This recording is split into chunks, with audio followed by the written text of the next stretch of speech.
special accommodation for stranded Malaysians in Lombok.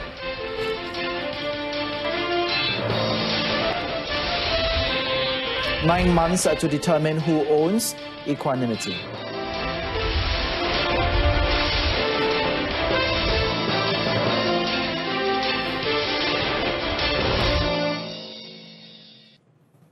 You're watching the evening edition of News on 2. I'm Adrian Seat.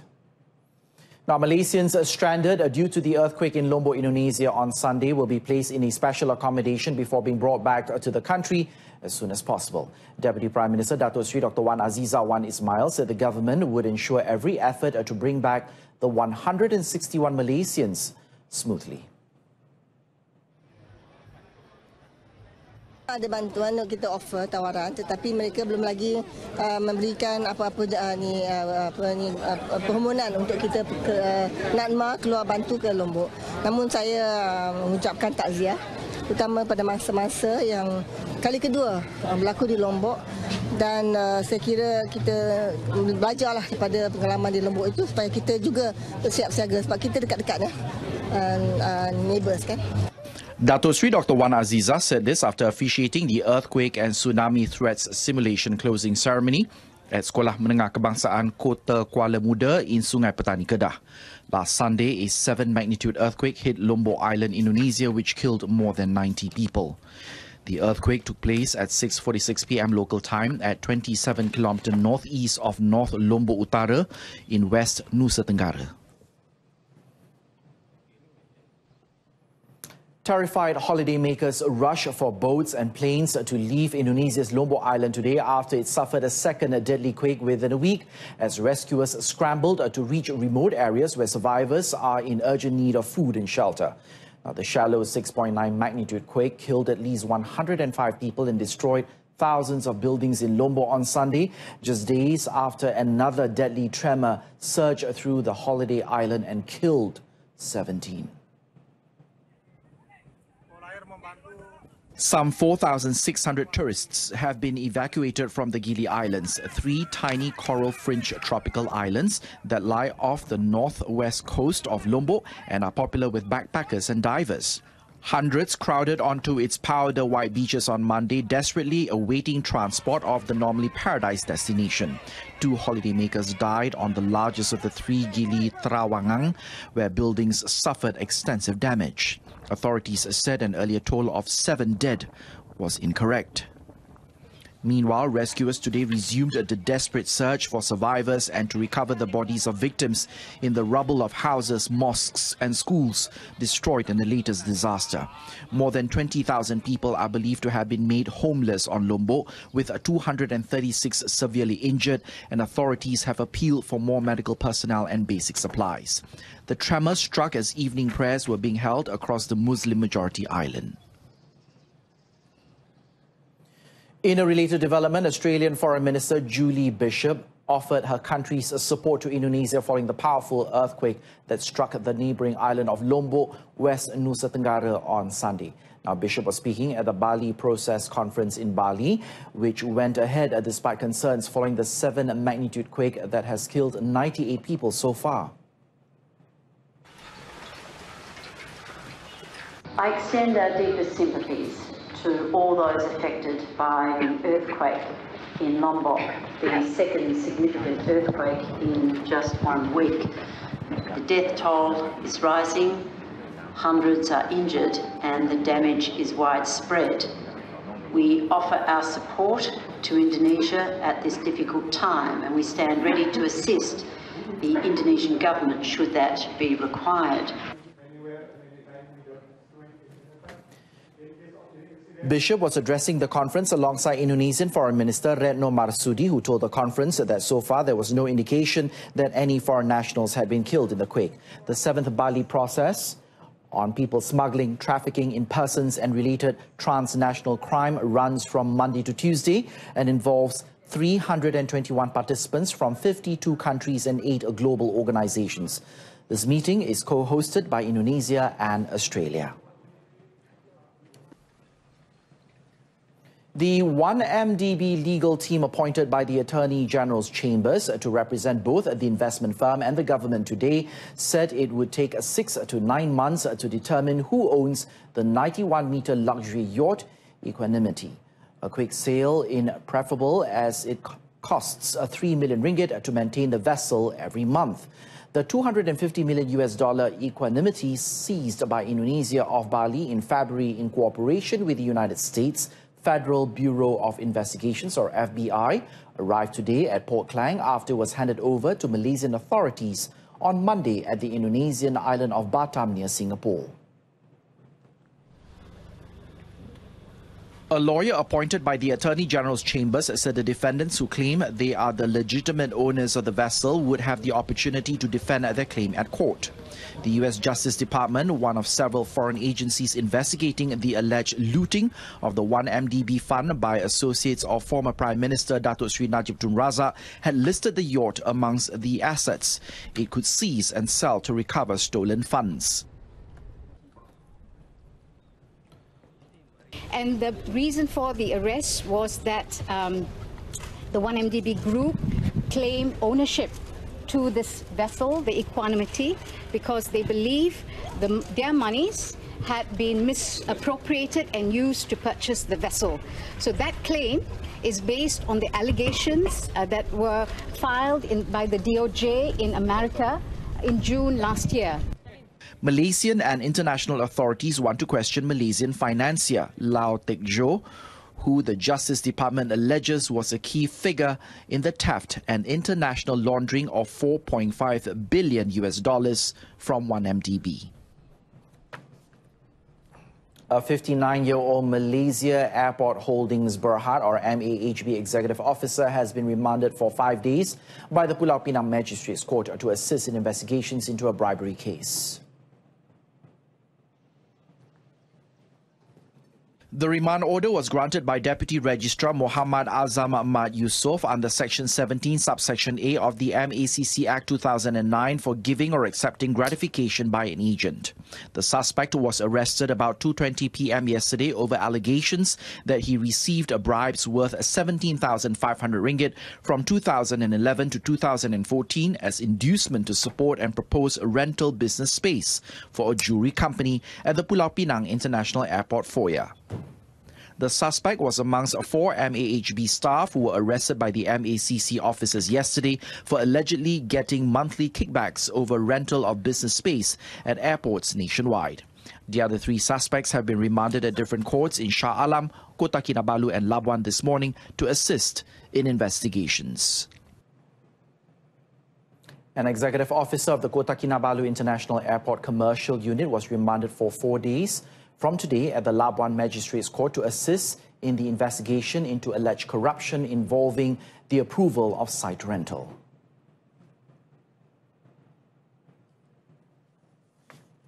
Magistrate Cindy McJews Balitus issued the remand order on the 56-year-old man who is alleged to have received bribes of between 500 ringgit and 4,500 ringgit for every approval of site rental, totaling 36,500 ringgit. Now, the payment is alleged to have been deposited into the bank account of the man.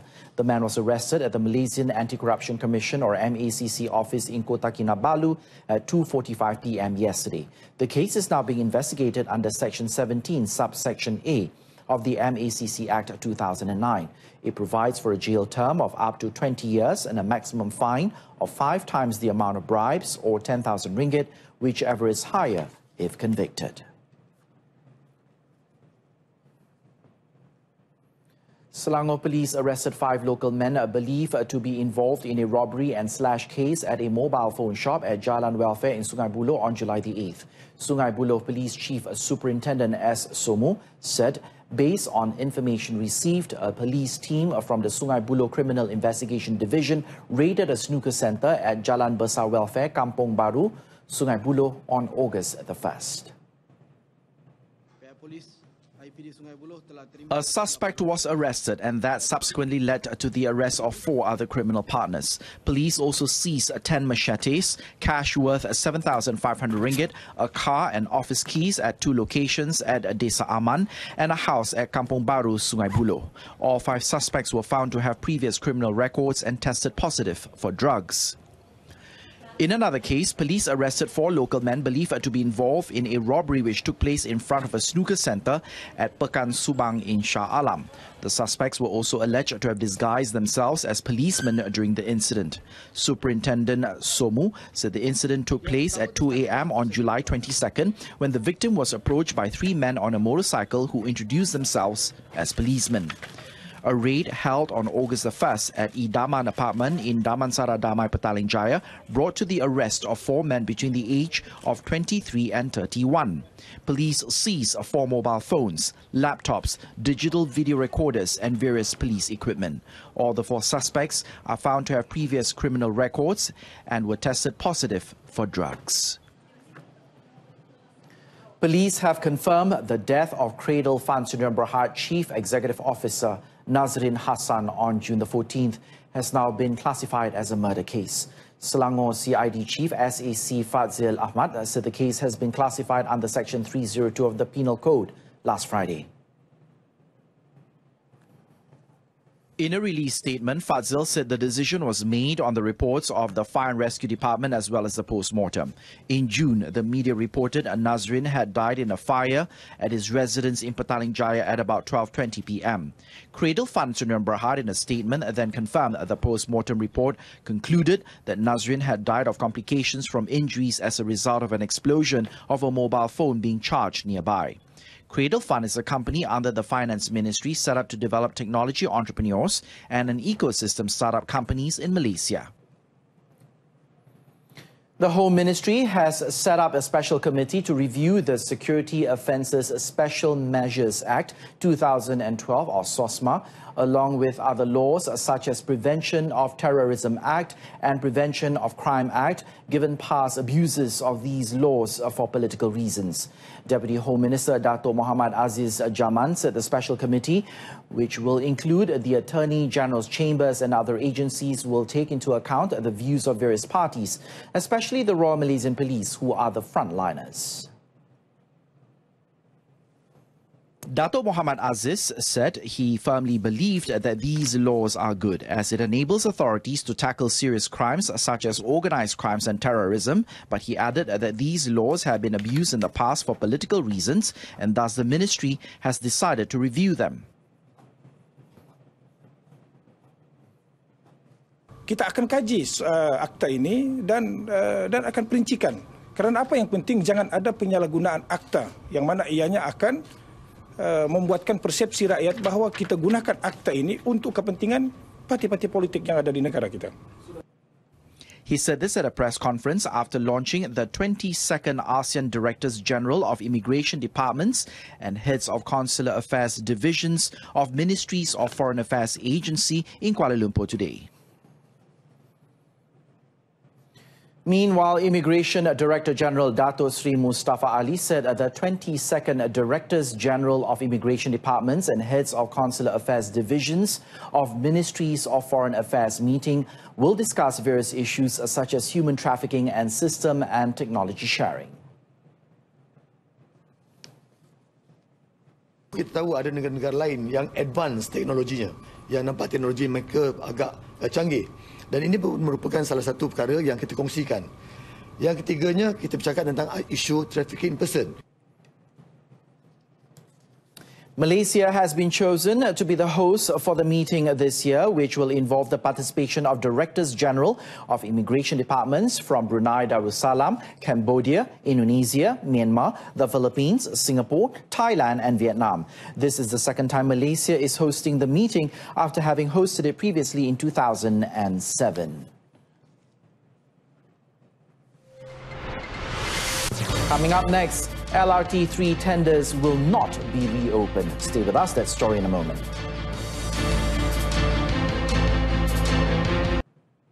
Welcome back. The government will not be reopening tenders to appoint the project delivery partner for the Light Rail Transit Line 3 or LRT3 project in view of the implications of compensation which will need to be paid. Speaking in Parliament today, Finance Minister Lim Guan Eng said should new tenders be opened, the government would incur heavy costs in compensation payout of 4.2 billion ringgit. Kita boleh ada LRT3 untuk rakyat Lembah Kelang dan pada masa yang sama dapat kurangkan kos sebanyak 47%. Ini sebenarnya satu kejayaan besar kepada Kerajaan Pakatan Harapan. 15 bilion ringgit telah berjaya diselamatkan untuk rakyat Malaysia. Lim said the government through Prasarana has decided that the LRT3 project will be renegotiated as a fixed-price contract. The 37-kilometre line aims to alleviate traffic congestion along one of the most important and densely populated economic development corridors in the Klang Valley, from Klang to Petaling Jaya. The LRT3 is expected to serve an area with a population of 2 million people with a capacity to transport 36,700 passengers per hour each way.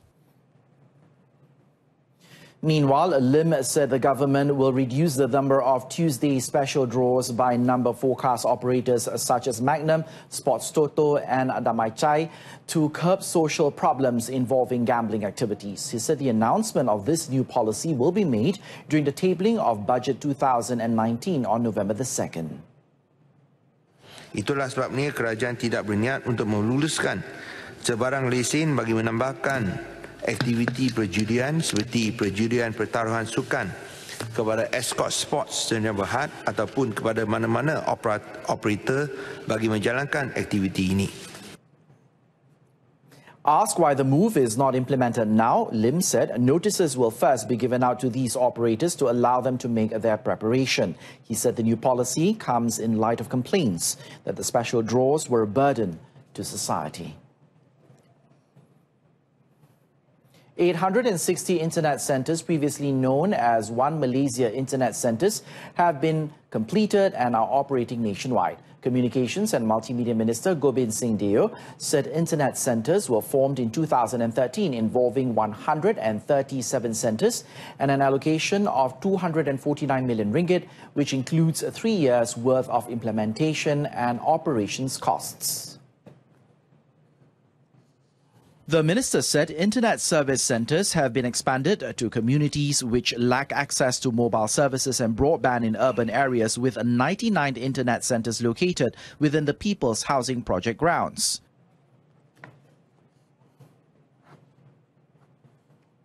Keberkesanan program ini, Tuan Dipertua, merangkumi impak yang dikatakan positif terhadap tahap sosial dan ekonomi komuniti yang berada di kawasan liputan perkhidmatan terhad. Inisiatif ini menawarkan capaian internet asas serta peluang-peluang latihan yang berkaitan dengan ICT. Ianya bertindak sebagai pusat ilmu yang dilengkapi kemudahan internet secara kolektif untuk manfaat komuniti setempat yang terdiri daripada semua peringkat umum. Speaking in Parliament, he said ICT training classes and entrepreneurial guidance will be offered free of charge. The internet centres will also organise several other programs such as e-learning courses, online marketing, social media awareness, robotic workshops and creative multimedia workshops. These tools of progress will indirectly improve the quality of life and social economic status of the local people. The Institutional Reforms Committee, set up to give recommendations to the government concerning several key national institutions, has submitted its final report to the Council of Eminent Persons and Prime Minister's Department last month. Now, speaking in Parliament today, Minister in the Prime Minister's Department, Dato' Liew View Kiong, said the committee had also briefed Prime Minister Tun Dr. Mahathir Mohamad on July the 19th on the recommendations. Dengan penyerahan laporan ini, Tuan Dipertua, jawatan kuasa tersebut telah pun mencapai mandat ataupun mandat mereka sebelum tempoh 100 hari yang telah pun ditetapkan tamat. Laporan terakhir ini mengandungi cadangan pemaharuan yang merangkumi pelbagai institusi utama di negara kita. Jawatan kuasa tersebut kini dalam proses menyampaikan laporan tambahan mereka yang akan diserahkan sebelum tempoh tersebut. Dato' Liu said the report, which will be evaluated by cabinet ministers, will be revealed to the members of parliament and the public once it is evaluated. He said amongst the major institutions proposed for the reform process are the Parliament, Election Commission, Immigration Department and the Anti-Corruption Commission. Beluran MP and former Deputy Speaker Dato' Sri Dr. Ronald Kiandi has been appointed as the Parliament's new Public Accounts Committee Chairman, while Ipoh Timur DAP lawmaker Wong Kar-Wah will become his deputy. The proposal, which was approved by the Dewan Rakyat Speaker Dato' Muhammad Arif Mat Yusof, was unanimously agreed without being debated by cabinet members. Meanwhile, 7 names have also been proposed for the Select Committee during the duration of the 14th parliamentary sitting. The committee will consist of a chairman and 6 committee members. Dato' Muhammad Arif has been proposed as the committee chairman, while Deputy Prime Minister Dato' Sri Dr. Wan Aziza Wan Ismail, Pago MP, Tan Sri Muhyiddin Yassin, Kota Raja MP, Muhammad Sabu and Penampang MP Ignatius Darrell Lee King as its members. 2 others would include Cheras MP Tan Kok Wai and Bagan Dato' MP Dato' Sri Ahmad Zahid Hamidi. Perak received 249.8 million ringgit in local and foreign investments between January and March of this year. Now, State Investment and Corridor Development Committee Chairman Dato' Sri Muhammad Nizar Jamaluddin said of the total, 235.7 million was from local investments, while the rest was from foreign investments. Dato' Sri Muhammad Nizar said during the duration, 5 projects have been approved, which in turn provided job opportunities to 371 eligible people. However, he said the amount was low compared to the same duration last year, where many investors took the wait-and-see approach to see who would win the 14th general election. Jumlah ini dijangka akan meningkat pada suku tahun berikutnya dalam tahun 2018. Ini berdasarkan dasar kerajaan negeri yang mesra pelabur ataupun investor friendly seperti pengurangan cukai, penyediaan perkhidmatan yang lebih cekap dan berkesan oleh jabatan dan agensi kerajaan negeri dan persekutuan. He said the total investments approved for April until now will be announced by the International Trade and Industry Minister, Dr. Ong Kian Ming soon. He said this at the Perak State Assembly sitting held in Ipoh, Perak today. And that item concludes this evening's edition of News on 2. In our top story, 9 months to determine who owns equanimity. Now join us again at 12:30 tomorrow afternoon for more updates. Now, a program note, our evening bulletin tomorrow goes on air at 6 p.m. to give way to the live telecast of the FIFA Under-20 Women's World Cup final in France. Catch the live action of the group stage match between Brazil and England with a kickoff at 7:30 p.m. right here on TV2. I'm Adrian C. Thanks for watching. Good night.